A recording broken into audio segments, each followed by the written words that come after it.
The heart of my belief system is that communication is the thread that runs through everything. In the world, everything that you do every day requires you to be able to communicate what's in your heart and what's in your mind. You're going to connect with people on a deep and visceral level, right? If you're not able to articulate yourself and create those connections, those bonds, you're just going to be kind of sitting on the outside wondering why you're being left out of things and why you're running up against other people and feeling conflict and bumping up against resistance. No, the people who are able to communicate clearly, concisely, openly, honestly, transparently, authentically, those are the people who seem to be the most effective at building all of those important relationships. Whatever area of life we're talking about, communication is always at the center. Welcome to the Thought Leader Revolution with Nikki Ballou. Join the revolution. There's never been a better time in history to speak your truth, find your freedom, and make your fortune. Each week, we interview the world's top thought leaders and learn the secrets of how they built a 6 to 7 figure practice. This episode has been brought to you by eCircleacademy.com, the proven system to add 6 to 7 figures a year to your thought leader practice.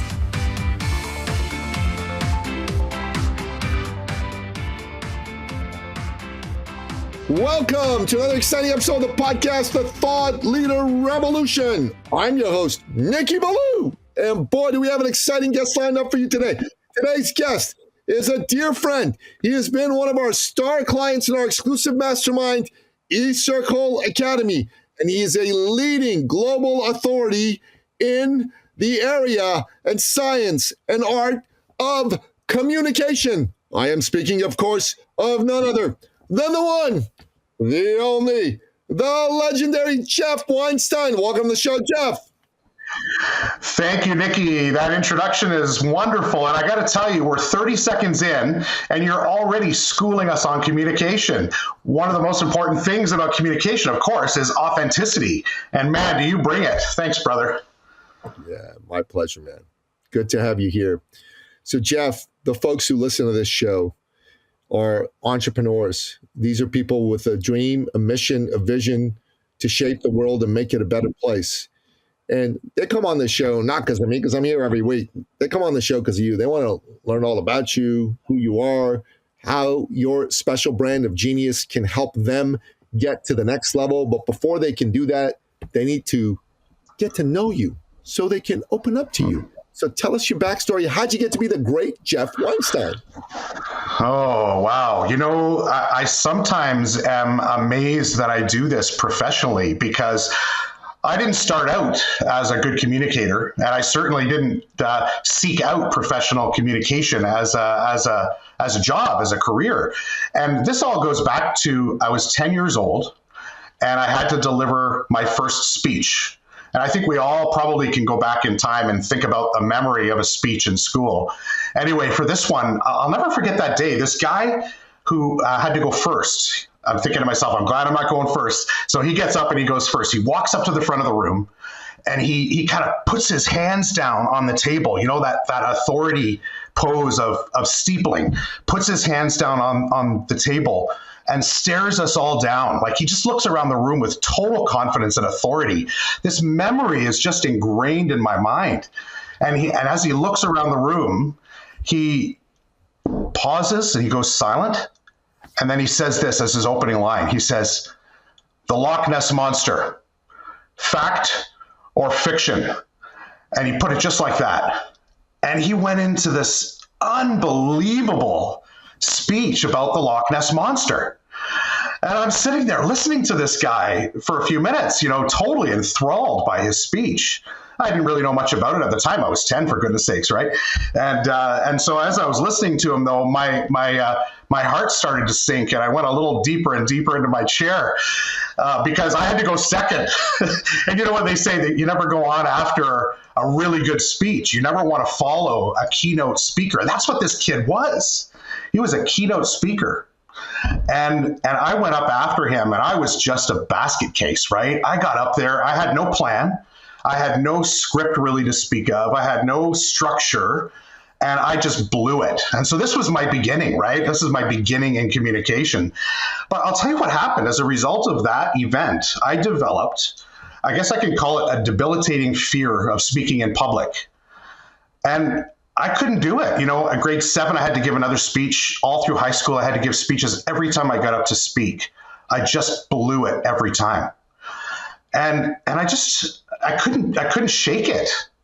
And I think a lot of people had that experience with the first speech, right? And you hear a lot of people say, well, the number one fear in life, that goes back to the 1970s. Of course, that's an old statistic, but there's some truth to it, that it's a number one fear for people, that they don't want to speak in public. And that was me. That was me for many, many years. And it wasn't until the turning point for me was when I was 18. My sister asked me, my older sister, she said, Jeffrey, will you give a speech at my wedding? And I said, automatically, I said, no way. But then I decided, you know what, I'll do it. I'll try and see how it goes. So I gave a speech and I held the microphone in my hand for the first time. And I actually had a lot of fun with it because I was talking about a topic that I knew really well. It was my sister. And I had a lot of fun poking, teasing her and having a little bit of fun at her expense. And I discovered that it didn't have to be a Loch Ness Monster moment, right? It could be something really fun and enjoyable. And this is one of my big lessons in life, is that just because you fear something for a long time doesn't mean that you're stuck with that fear. So I overcame it. And then when I was 19, I went to university and I decided I was going to run for student council. And of course, you have to give a speech. So I did it there.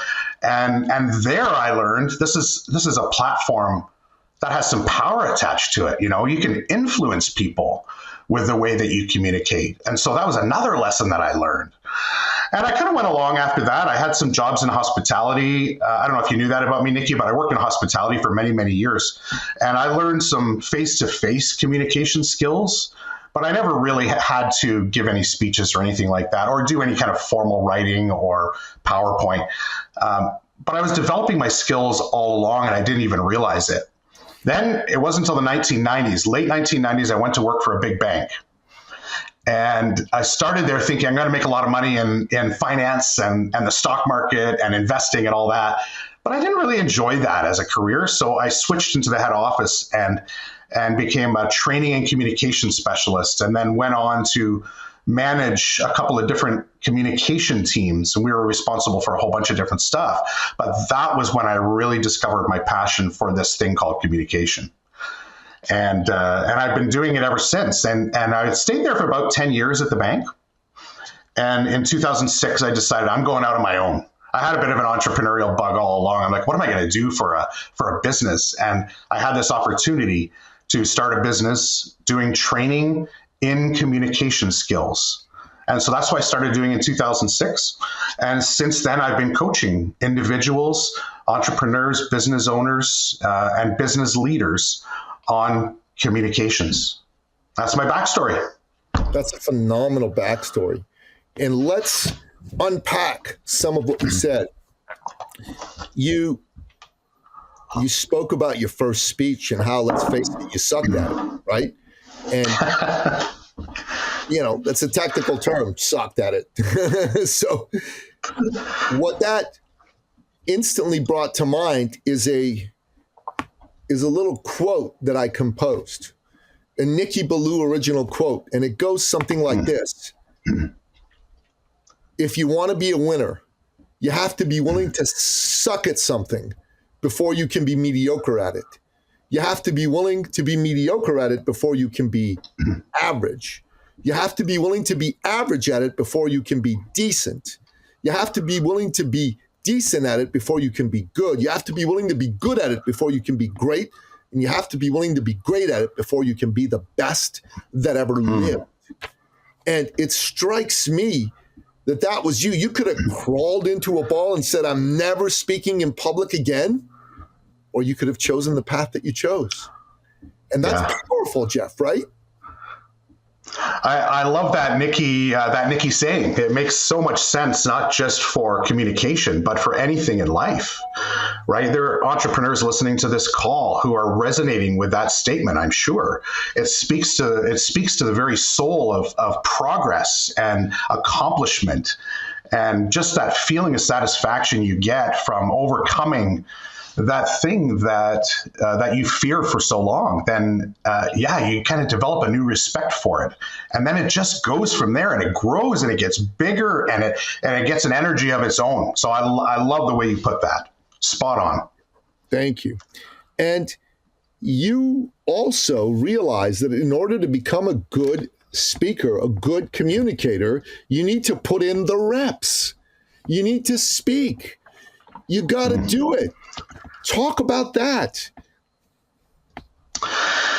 Yeah, it's like anything. There's a saying that there are some people who are naturally good communicators, and that may be true in a few cases, but I don't really buy it by and large. I think most people you look at, like Martin Luther King Jr.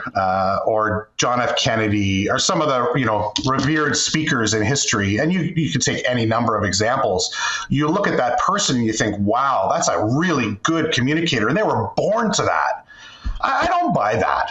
When you go and look back at Martin Luther King's history, for example, there are lots of versions of the "I Had a Dream" speech before the one that we're all so familiar with, the one that really changed our thinking on humanity. And there are other examples of that too. Kennedy's speech of we're going to go to the moon, that in 1963, that was a famous speech, but it had different iterations before he brought that into the limelight. And I think you're right. There are lots of reps that we have to do with any skill. And to become really good at it, to become masterful at it, it takes a lot of time. It takes a lot of practice. It takes a lot of reflection, and it takes a lot of kind of openness and willingness to change and grow. So yeah, absolutely, Nikki. Yeah, 1,000%, right? 1,000%. It really does. And the other thing, Geoff, is you hit the nail on the head that the statistics that people quote about the biggest fear that most people have in speaking in public is an old statistic. No, I'm not aware of anyone having done another survey on that topic, but if anything, I think people are more deathly afraid of speaking in public today than they ever have been. People are less likely to show courage to go out there and communicate. For crying out loud, most people don't even want to have a conversation on the phone. They don't even like communicating that way.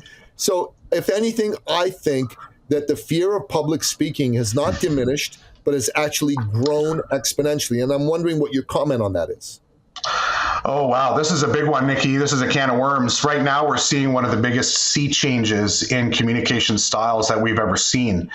And a lot of this we can trace back to COVID and working at home and working remotely and cocooning ourselves at home.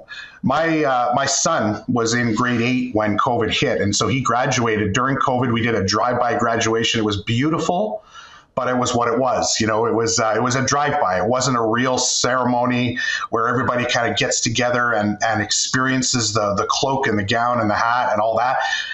And it was different. And all of our experiences over the last 4 years, almost to the day, have been different.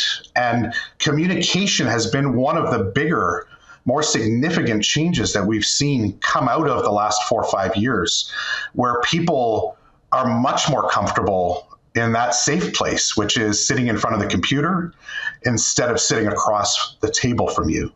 And I hear a lot of people now, and I never heard this before, I'm hearing it more and more from my clients, that their people are really struggling in these dynamic, live, face-to-face communications, whether it's one-on-one or one-to-many. A lot of people are shying away from it because they got that little safe space at home. So that's, you hear about all the benefits of working at home, and there are many.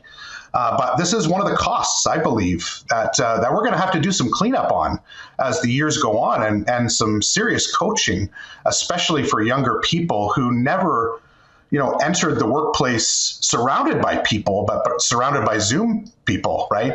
And they never got that organic on-the-job training of how to how to sell their ideas, how to talk to people, how to communicate their thoughts. And that's a real deficiency. And I'm curious to see how that's going to develop. We're still really early in our reckoning on that one. So yeah, thanks for bringing that up. But that's not going to be the end of the conversation on that one. It's going to be going on for some years to come. Well, look, my view of the lockdown era is that certainly in Canada, our government took liberties with the truth when it came to the dangers posed by the COVID-19 virus. There's no question the COVID-19 virus was a dangerous virus to some people and killed some people. But if you look at the numbers, the swine flu virus 10 years before was more dangerous. It killed more people. Yet the world did not go on massive lockdowns. Schools were not shut down. Workplaces were not disrupted.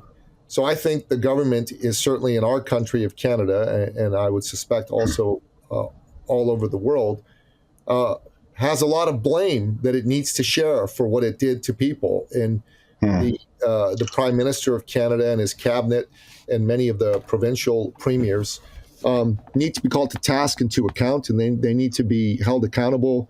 I believe that jail time is in order for Justin Trudeau and for many of the other premiers for what they've done, the mental health issues they've caused in our children and in so many people in the workplace.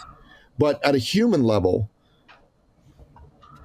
taking the victim aspect of this aside, if you want to be a success in life, if you want to be the best you can be, I would argue the number one skill you need to learn is how to communicate powerfully and effectively with your fellow human.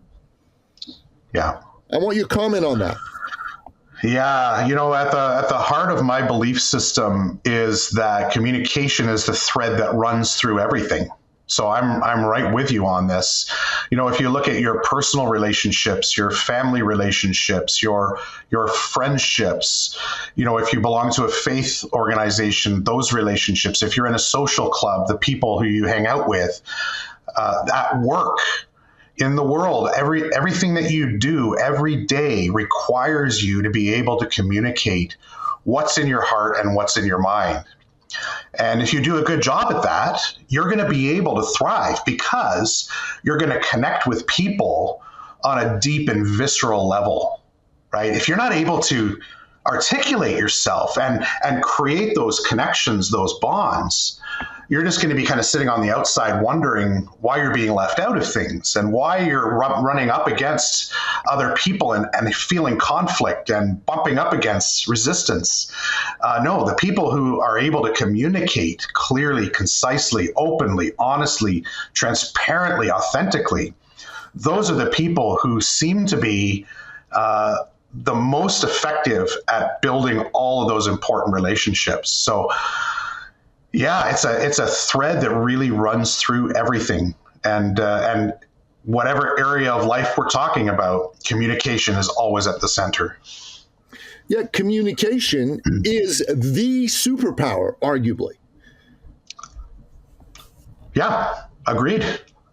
Yeah. So, Geoff,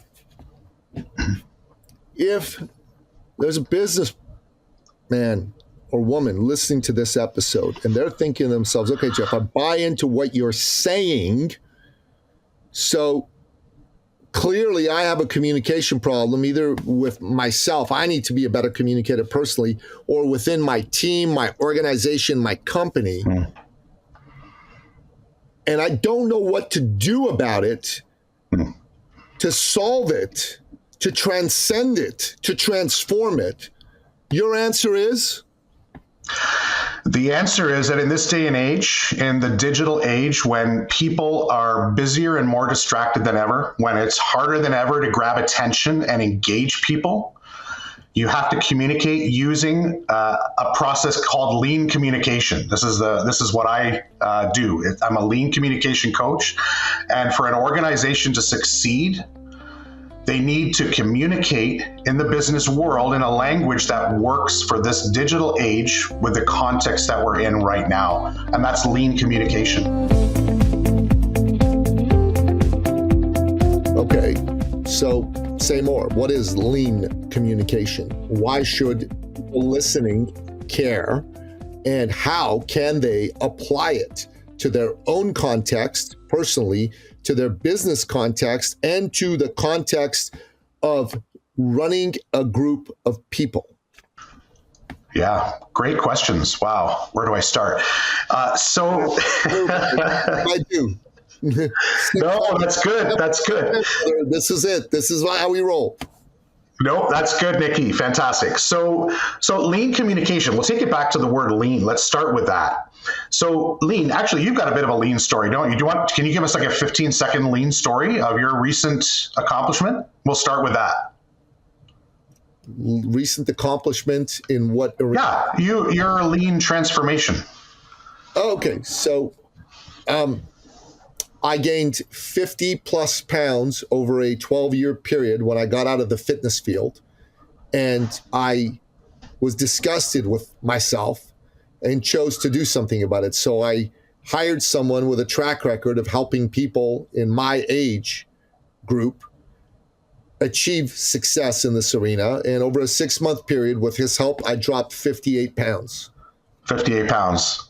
That's a pretty good accomplishment. I heard you mention that on another podcast. So I figured it was safe to ask you about that. And I ask you about it because it bears directly on what I do. Okay, so lean from a physical perspective, right? For our bodies work better when they're lean. When you trim the fat, when you burn off those extra pounds that are getting in the way of your ability to be healthy and fit and active, so that you can thrive in life, right? And so that's from a physical perspective. You had a coach to help you do that, okay? So when we take that to communication, it's exactly the same. So communication is a process, right? And this actually goes to manufacturing, right? This is where the concept comes from Toyota. And the idea of lean is that you've got a process with a bunch of steps. And it starts with the creating of the message. The creation happens, then you send the message. After you send the message, people look at it. And after they look at it, they decide whether or not they're going to read it. And then after they read it, they decide whether or not they're going to take the action. And so that process, when it's lean, you get from the creation of the message to the action happening really quickly because there's nothing in the way. Okay, but most organizations are not lean, and then they're in fact the opposite of lean.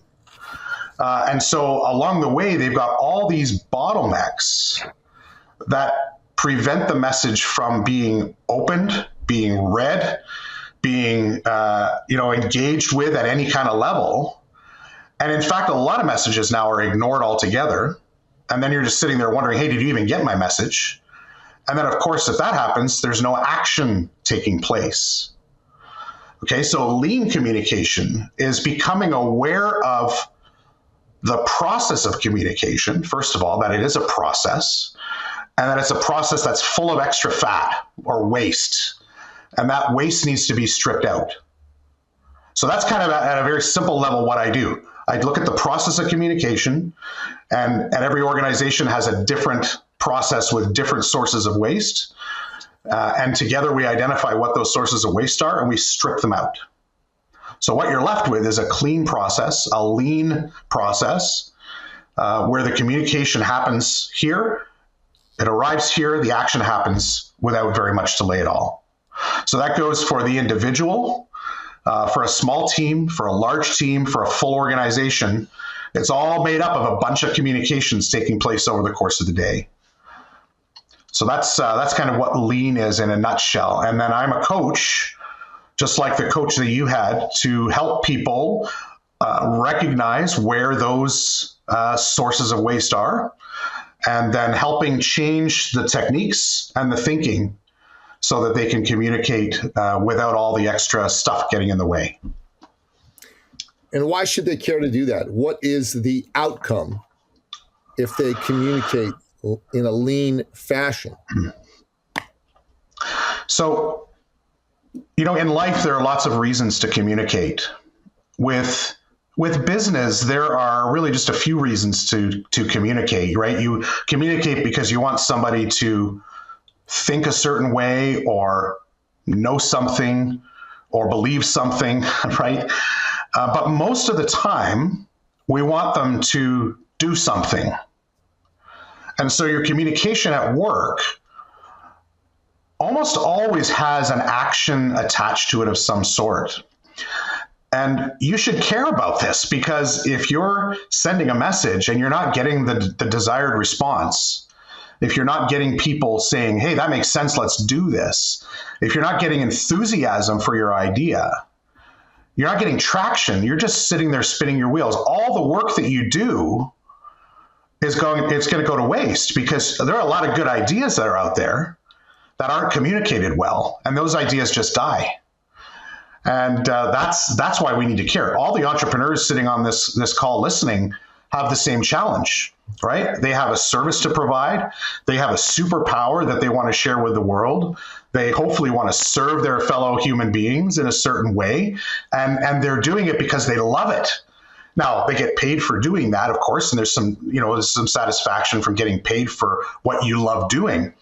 But ultimately, they want to accomplish things. They want to build things. They want to scale their businesses. And you can't do that if your communication is full of all this waste, because the waste becomes a distraction, and the distraction becomes a barrier, and people check out. That's the reality of the society we're in today, is that when your communication isn't lean, people check out. And they check out quickly. It's like they're holding this remote control in their hand. And as soon as you start to get off topic and away from things they care about, they're gone. And that's the danger of communication waste. It didn't used to be like that in the old days. When I first got into this business communication was a beast of its own, right? It was a very formal kind of language that everybody said, business communication, that's different. It's got to be very formal, very professional. And that was the expectation. It's got to be really good grammar and punctuation. It's got to be perfect English. And there are all these kind of expectations attached to business communication. That's changed. Now, people just want to get the message and move on to the next thing, because we're so busy now prioritizing. We're not thinking anymore. We're just prioritizing. And so when you put a communication in front of a busy person who doesn't want to think and doesn't want to read and doesn't have time to do anything, you need to give them a communication that's easy. And so you need to care, because the only way you get cooperation is if you make it easy for people and you make it appealing to people. There's something you said which really struck me. When your communication isn't lean, when there's a lot of extraneous garbage in there, people check out, and that's true. Inside the work that I do with men, because I run a men's organization called Sovereign Man, we have a philosophy we call truth quickly. We don't let a man just start going round and round and round when he's attempting to make a point. He needs to make that point in the fewest number of words possible. I'm a writer as well as a speaker, and when I've taught people how to write effectively, I say that if you can say something in 10 words rather than 50, you should say it in 10 words rather than 50. Because the more words you use, the more extraneous words you use, the more likely it is that people are going to check out, as you said. And when people check out, your communication doesn't land, you don't get what you want, and you lose. Absolutely. A chapter in my book, Nikki, is Cut the Fluff. That's a whole chapter on writing and communicating effectively in the digital age, right? As you've got to cut the fluff. People just don't want it, and they have no patience for it whatsoever. That could be a good name for this episode, Cut the Fluff with Geoff. I love it. Yeah. I love it. Yeah. I think that's good. I think that's very, very, very good. So Geoff, tell us about your book. Yeah, the book is called Buried Alive, Digging Your Way Out to Clear Communication. And I wrote this book when the digital age really started coming to bear. So it's a few years old now, but I actually started rereading it the other day and I thought, wow, this is all still spot on. Nothing's changed as far as the principles in the book. The book is talking about how to build, it's really targeted to leaders. So how do you create a culture of lean communicators working for you? And so it goes through all the different principles of how to approach communication, how to structure your message in a lean way, how to cut the fluff, and all sorts of wisdom for leaders to adopt a lean way of thinking on their team. And one of the interesting things that I started noticing back around 2015 was that a lot of leaders were just accepting everything that was happening with your communication. So email overload, of course, has been around for a long time. That's not going away. That goes back to 1993. I'll talk about that some other time. But email overload is a disaster for most organizations. And it's really curious to me that almost all leaders have just ignored it or accepted it, because it's one of the biggest sources of waste in the history of corporate North America and the world, in fact. I believe it's one of the primary sources of waste and lost productivity. And yet, it just goes on. And it seems like nobody wants to do anything about it. This was part of the reason that I wrote this book, was to wake people up to this massive source of wasted productivity sitting in almost every organization that I worked with. And so that was kind of the impetus behind me writing the book and taking all the thoughts in my head that I collected over the years and putting it into a guidebook for a leader of any organization, big or small. So for an individual sitting on a team, it's great for you. For an entrepreneur with a few employees, it's great for you. For a leader of a small team, it will help you create a stronger team, a team that's more productive. For a large organization, it creates a culture of communication across that entire team. So that was really what I wrote it for. And it's a book full of kind of wake-up calls and challenge to change the thinking on the way we communicate to suit this digital age we're in, but also a lot of very practical techniques. So that's the book, Buried Alive, Digging Your Way Out to Clear Communication. I was trying to capture the frustration that I heard from my clients, right? This kind of overwhelming, I don't know what to do about this, because I go away for lunch, I come back, I've got 50 emails. And I've actually got a client who said, Geoff, you got to come in and talk to me about this email overload. I read your book and I want to talk about this because this is a big problem on my team. So I walked in, his name's Paul, and I walked in and he was the president of a division of one of the big banks. So he had a big area of responsibility. He had a few hundred employees. And I went in there all ready to talk about the ROI of the lean email program and all that. And we started talking about it. And you said, we got these efficiency problems. We're overloaded. We got too many emails. People don't know how to write their emails.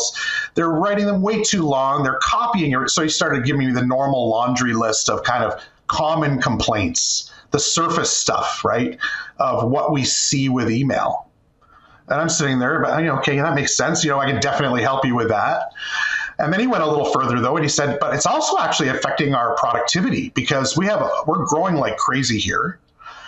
And I just don't have enough capacity to deal with all the new clients. They're big clients coming into this division, right? They're like commercial clients. So they're coming into this division. And I don't have the time to put into these clients because I'm so bogged down with email. I'm coming in early every day. I'm reading my emails on the train. I'm spending the day in back-to-back-to-back meetings. On my lunch hour, I'm cleaning up email. At the end of the day, I stay for another hour to clean up email. Then I go home.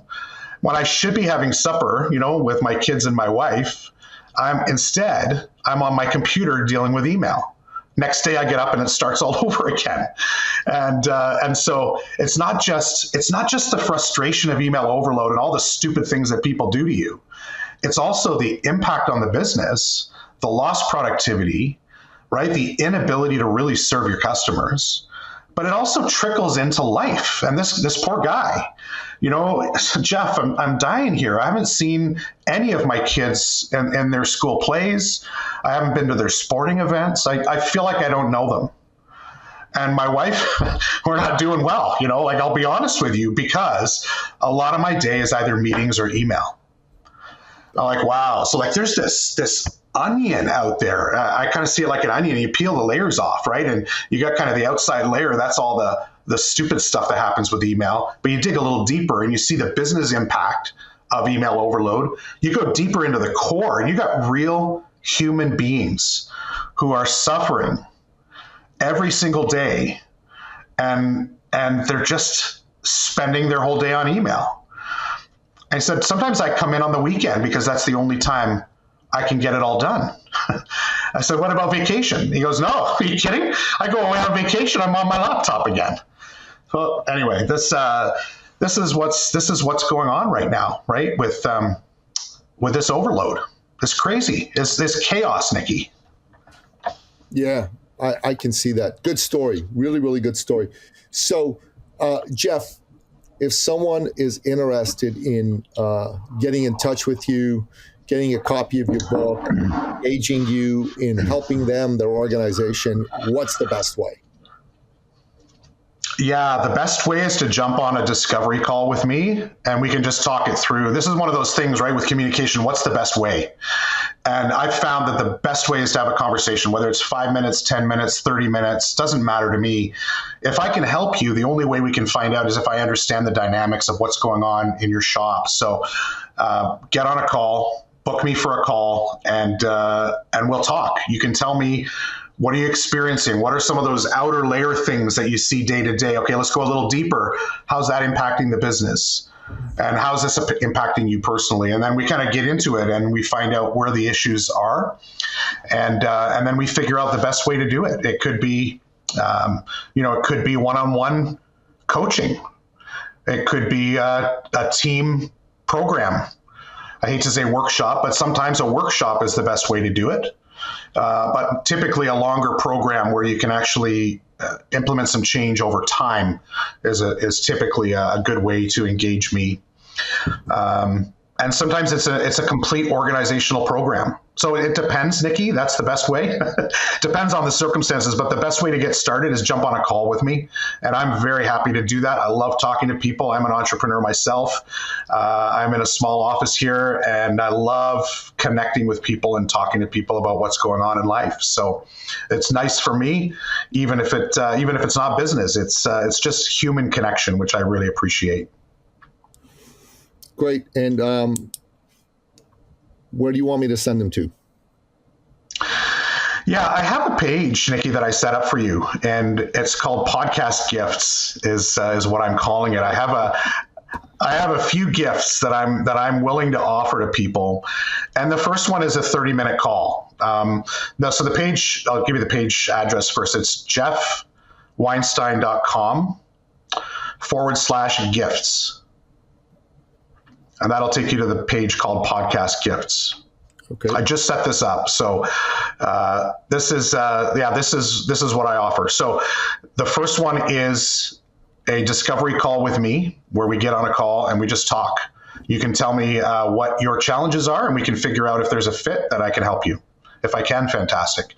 The second gift is a PDF copy of my book, which you can download right from that page. And then the third one is a discount for my next lean email masterclass, which will be coming up in May. The date's not nailed down yet, but a nice discount for your listeners. Yeah, absolutely. Absolutely. We will make sure that we put all that in the show notes. And when we wrap up this interview, we ask you as our guest expert for your top 3 expert action steps. In bullet point form, what are your best pieces of advice for our people? Okay. Can I split it into 2 groups of 3? Go for it. Okay, the first one is for individuals, because I know we have individuals on the call. So for an individual who wants to become a stronger communicator, to kind of capture the things we talked about today, number one, learn about human motivation. And the idea is that before you communicate, you need to know what makes your audience tick. So that's number one. If you can't do that, your communication's dead in the water, I'll be honest. So that's kind of core. If you do nothing else as a communicator, understand that it's about the other person and then figure out how to nail their primary motivational trigger. That's number one. Number two, we've already said it, cut the fluff. And you got to question the value of every word. And you got to kind of be ruthless about it, okay? And then number three, really good communicators know that they have to be a chameleon. So you have to adapt your style, your tone, the level of humanity that you insert or withdraw or remove from the communication depends on the audience. And so adjust your style depending on your audience. Be a chameleon. So that's for any individual looking to be a stronger communicator. For a leader, for a business owner, it's a slightly, well, not a different set, it's a second set of things to think about. So number one, reject communication waste. Don't be like all those leaders out there who are okay with 25% of their employees' day going into email. Don't be okay with that. Don't accept that. Okay, look for a better, more productive, more efficient, more effective workplace, and you do that by stripping out the waste. So reject it. Number two, as a leader, your people rely on you to create healthy communication rhythms and standards. So I had one executive I worked with, a senior VP at one of my clients, and she had a 15-minute huddle every day. Every morning before the day started, she got her key people together and had a huddle. That was a communication rhythm where she demonstrated the importance of staying in touch with her people. I love that. So a good rhythm. And your team, it's got to match your style and your team and your business, but create something where you're regularly in touch with your people. And number three, this is a big one for a leader, is avoid the voids. And by voids, I mean communication voids. And if you've ever been in a situation where somebody should be communicating and they're not, it's very uncomfortable. When you're expecting the leader to come out with a message or an update or an announcement and it doesn't come and it doesn't come and it doesn't come, they've created a void. And that's one of the most destructive forces in organizational culture is a communication void, because people will fill up the void. The void has to be filled. And they'll fill it with garbage. They'll fill it with assumptions and gossip and speculation and emotions and anger and frustration, and that will destroy the culture of your team. So avoid those voids. No, those are great expert action steps broken up into 2 groups of 3. Love it. Love it. Geoff, before we wrap up this awesome interview, you've been one of the folks who's actually worked with us. Tell the people a bit about your experience that are stuck, that are looking for answers on how to get unstuck when they're considering, hey, should I consider working with this crazy Nikki Ballou fella? This crazy Nikki Ballou fellow, absolutely. Nikki, I think the world of you. You know that.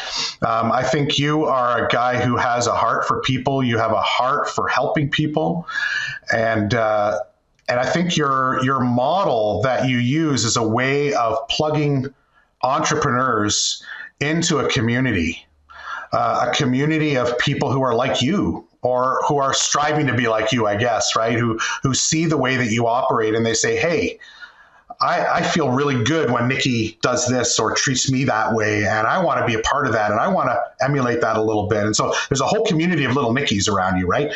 And I think what you've done is you've created a community of really supportive people who are authentic, who are looking to grow their business and eager to do so. And you've given a whole bunch of different ways for people to do just that. So yeah, absolutely. If you're an entrepreneur and you're sitting there and you're stuck, and you're wondering, how do I grow? How do I scale? How do I build my sales technique or my presentation technique or my thinking? Sometimes it's just, well, almost always thinking is involved, right? Thinking incorrectly about the way you're approaching your business or yourself or your beliefs.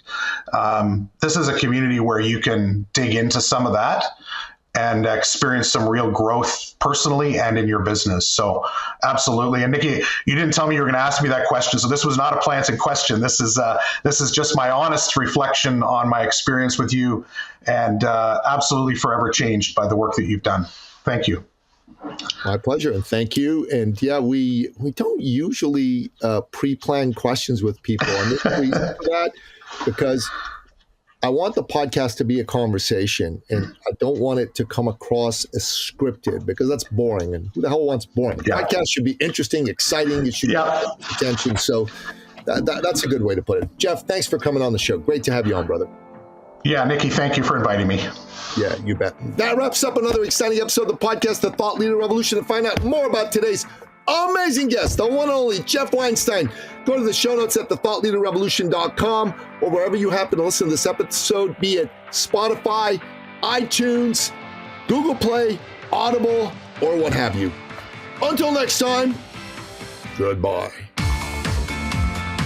This episode has been brought to you by eCircleAcademy.com, the proven system to add 6 to 7 figures a year to your thought leader practice.